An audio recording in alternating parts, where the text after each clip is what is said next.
And if you had any thoughts on the passing of Elgin Baylor. Yeah, it's a sad day, to hear that news. One of the all-time great Lakers, one of the all-time greats of the NBA that this game has ever seen. Obviously our thoughts and prayers go out to Elaine and his family. And, he was just one of the original midair acrobats, and the creativity that he showed in his game, something that many spoke of. When you have someone like Dr. J saying that he used to try to emulate Elgin and his midair moves, I think that speaks volumes. And, he's just going to be missed by the entire Lakers community and the entire NBA community.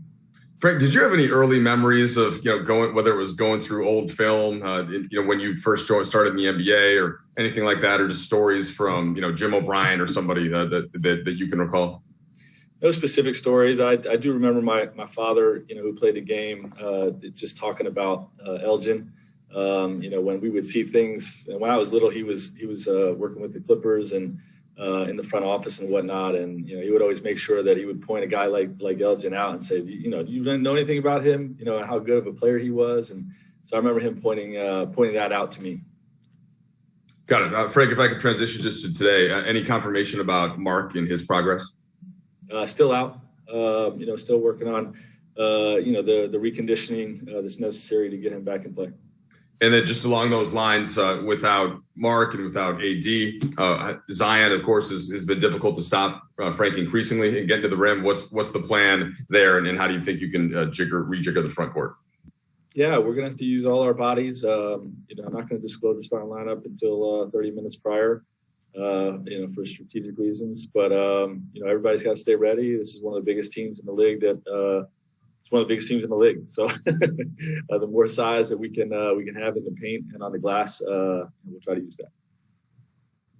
Okay, let's go to Dave McMenamin, please.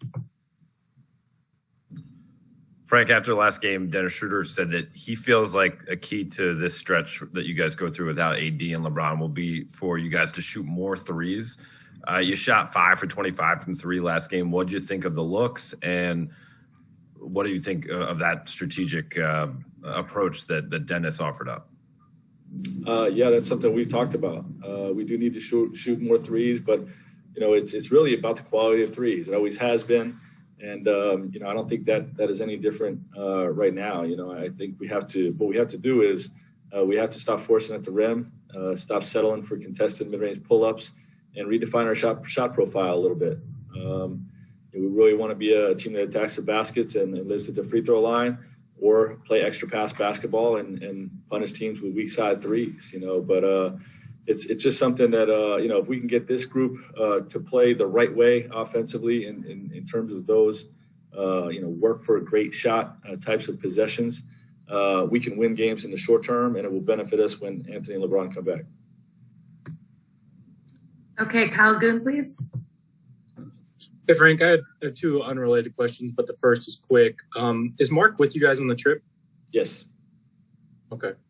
And second, you told us back before the Sacramento game about how Trez had a conversation with you about how he prefers to come off the bench and that helps his sort of personal rhythm. Are you sort of negotiating with him or talking to him about, if there's a matchup where you need him to start and where you need him to kind of be the guy who takes the tip off or whatever, that he'll be ready to do that? Yeah, he's willing to do that. If that's necessary, we'll do that. If we decide we want to keep him in the bench role, we'll continue to do that. But he's willing to do whatever the team needs. Okay, Dan Wojcicki, please. Hey, Frank. We can obviously see some of the stuff that Talon can do with the ball and the way he attacks the rim and stuff like that. I'm curious, how has he progressed defensively within your schemes? Where is he at kind of in terms of assignments and stuff like that? And where does he still need to grow? He's like all young players, some good possessions, some mistake possessions, that's just the nature of coaching a young player. I'm happy with his effort and, his alertness and focus and trying to do the right thing. But these things take time and reps and minutes. And, he's getting all those things right now. He has defensive talent that fits our culture and what we're trying to build here. But he's a young player, so he's going to make mistakes. And, we're willing to play through that as long as he's giving great effort.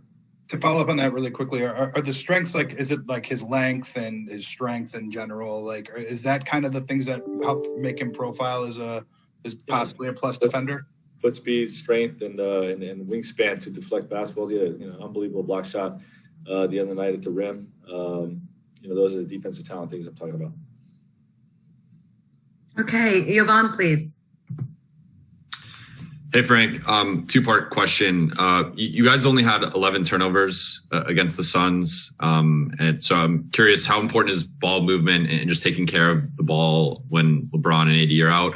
And then the second part is just larger trend. You guys have been trending, down in terms of turnovers and taking care of the ball more. So I guess, has that been sort of a progress offensively that you have noticed? Well, coming out of the All-Star break, I made it very clear that we're 26th in the league in turnovers, and that's not acceptable for our group. So I think we had a good stretch where we did keep our turnovers low. That carried out through the Phoenix game, and if we're going to win during this stretch where AD and Bron are out, that's got to be a consistent theme as well. Okay, do we have any more questions? No, looks like we are all set. Thanks so much, Frank.